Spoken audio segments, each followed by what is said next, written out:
Welcome everyone, I'm Ginny Hallam of Halborns and you're listening to our 10 Minutes With series. Halborns are part of the brilliant Empowering People group who support with tech-enabled people solutions, and part of our supports are these 10 Minutes With sessions. In this series, we're focusing on what makes a great employment contract, and we think it's 3 C's: compliance, obviously, commerciality and contemporary tone.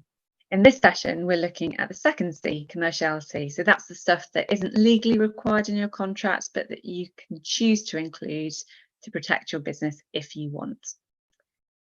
So there's one person who knows how to draft a great contract, and it's my colleague and Managing Director of Halborns, Rena Christou. And I think I'm right in saying, Rena, that you've actually had one of your employment contracts and policies ranked in the top 10 of employment contracts nationally. Yeah, guilty. Absolutely. Thanks for having me today. And so looking forward to talking about contracts in a bit more detail. Fantastic. Well, you are the person to have along. So you're going to provide your thoughts on key areas of commerciality in employment contracts and what they should tackle. You've got 10 minutes to do so. Are you ready? I am indeed. Let's get started. Great stuff. So when you're advising clients about drafting brilliant contracts of employment, where do you start? Yeah, so actually it's the simple things. So for example, having the right type of contract for the individual that you're employing in the first place, so making sure that it reflects the nature of the relationship that you've got. And without talking about that in too much detail, there are different types of employment status that you might have in employment relationships. So it could be an apprentice, it could be somebody that's a casual hours worker, or it could be somebody that's on a fixed term contract. So understanding the type of contract that you want to have in place in the first place sounds obvious, but actually is somewhere that we see businesses can fall down on. The second one has got to be clear and unambiguous terms. So be clear about what it is that you expect from the individual and what they can expect from you in turn in terms of the relationship. So again, quite often there are conversations that happen outside of the employment contract. So for example, there might be things that are promised in the offer letter, or discussions that take place as part of the interviewing process or a promotion process, and they're not always reflected in the employment contract itself. So for me, having those clear and ambiguous terms is always a good position and a first hurdle to overcome. And then also being really clear on, we talked about what's expected from the employee and what they can expect from you in return, and that doesn't just reflect of what's expected during the employment law relationship. So I always think of employment contracts as a bit of a prenup. So as much as you're getting into it for all the right reasons and you're excited about starting the relationship together, sometimes things don't work out indefinitely. So the reality is that at some point that individual may leave, whether positively or negatively. So thinking about what protection you need and what obligations you want to have in place once that employment has ended as well is a really important thing to kind of think about from the start, even though you hope never to have to use it. That's brilliant. And actually, I mean, you talk about drafting clear and unambiguous terms, but that takes a bit of practice, doesn't it? That's the hard bits.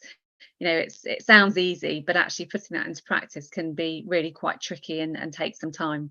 Absolutely. And also keeping it succinct. So quite often, I don't know, there's this thought process that actually having more in the contract is really important, to think about every eventuality and everything that might happen. But sometimes that causes more confusion than really stripping it back to think about those key terms. So it's definitely more difficult to say less and to say it clearly, for sure.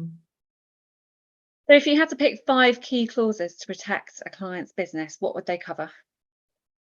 So I always think about, right, well, what matters most to you as a business? And for me, it's reputation. So as an organisation, it takes a hell of a long time to build one, but as we all know, it can be damaged really quickly. So thinking about reputation and putting in clauses around what you expect from individuals in order to help you promote your reputation and to support it.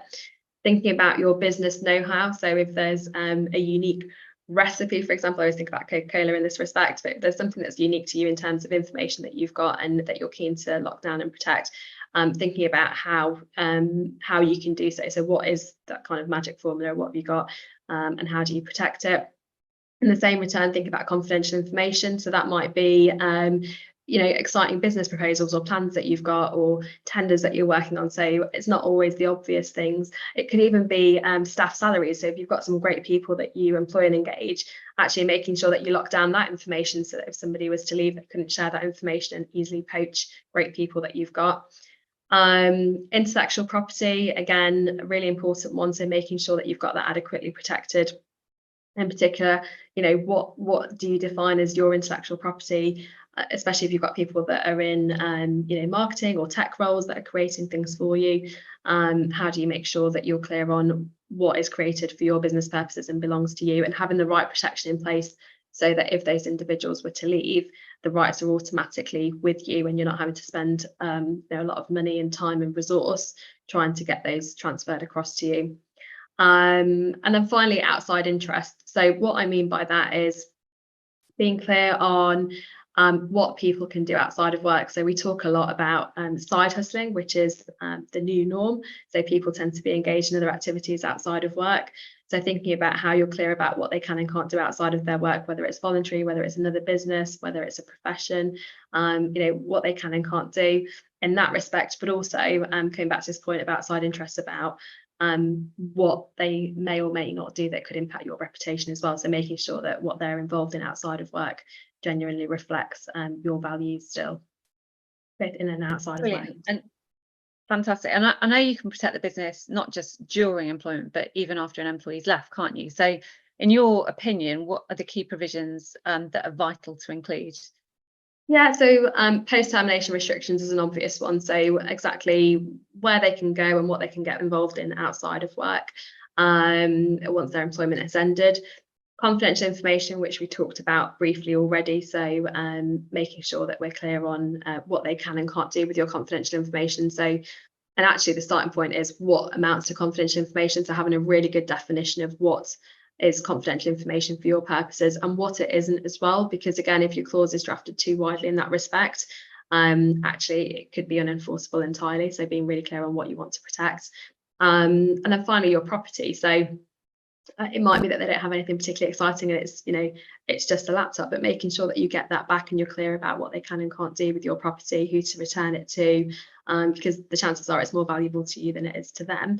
So being clear in that respect. And when I say property as well, thinking about other things, so like copies of documents, it might be training that you've paid for and supporting individuals to attend, it might be marketing materials, but making sure that you get back all of your property and any copies of it is really important. And even just outlining as well, so if something's stored on it might be a personal mobile phone, ideally you wouldn't have anything stored outside of your system and your systems and your property, but in the event that it is, being really clear on what they can and can't do with that. So making sure that they destroy it, making sure that they can give you evidence that they've destroyed it so that they don't retain anything that belongs to you and could give a commercial advantage outside of work. Awesome. And so just finally, I think we've got time for one more question. So often we're told, aren't we, by our clients, that post-termination restrictions aren't enforceable. And obviously that isn't the case if they've been drafted reasonably in the circumstances, which basically means restrictions protect legitimate business interests. Mm-hmm. But what does that actually mean in terms of the practice of drafting the contracts? What are the common pitfalls that might be easy to fall into when you look at post-termination restrictions? Yeah, actually, they're an area that you can get wrong very, very easily. So in terms of the common pitfalls, I would say the obvious one for me is that they're too generic. So when we see post-termination restrictions that are, feel boilerplate, they're not tailored to the business. The reality is that we're probably not going to be able to rely on those restrictions because they go beyond what is needed to protect that business. So as an organisation, when you're looking at post-termination restrictions, you've got to think about, right, what am I actually trying to protect here? So is it relationships? And if so, whose relationships? Because if I use the example of poaching of employees, for example, simply saying that you can't take any of our employees with you, which is the kind of wording that we tend to see in restrictions where we would say they're unenforceable, is too wide. Are you really bothered if they take somebody that's doing a cleaning function, for example, for the business? Is that person really privy to the same information as a senior manager would be, or a senior member of your leadership team? So thinking about salary, the scope of the work that person's been involved in, and just being specific about, who are we actually bothered about protecting? Because if with the best intention of drafting it too widely to protect the business, actually you're doing yourself a disservice, and that restriction is unlikely to be enforceable. So think about tailoring it in terms of duration, tailoring it in terms of scope of who you're trying to capture, and thinking about, again, limiting the restrictions to what you genuinely need to protect your business, because courts will be reluctant to enforce something that stops somebody from potentially earning a living elsewhere.